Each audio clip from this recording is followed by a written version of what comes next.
அளந்து பேசும். நீர் என்னையோ எனது சீடனையோ நீர் பொய்யன் என்று நிரூபிக்க வேண்டும். நான் அதை இழுத்து காட்டுகிறேன்.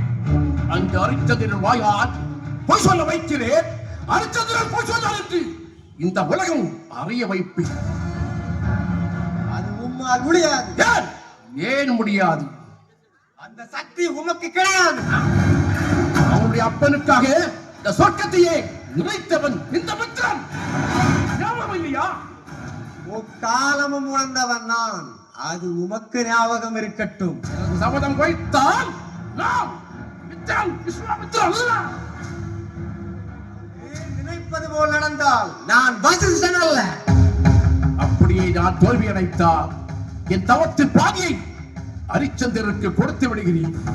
என் வாழ்நாள் முழுவதும் உனக்கு நான் பணிவுரை செய்கிறேன். நான் தோல்வி அடைந்தால் கபாலம் ஒன்றை கையில் ஏந்தி கழுதை மீது ஏறி ஊராரிடும் பிச்சையை மட்டுமே உண்டு இந்த உலகத்தை 3 முறை பிரதர்சனம் செய்வேன். இந்த போட்டியில் நான் வெற்றி பெறப் போகிறேன். உமது ஆணவத்தை அடக்கப் போகிறேன்.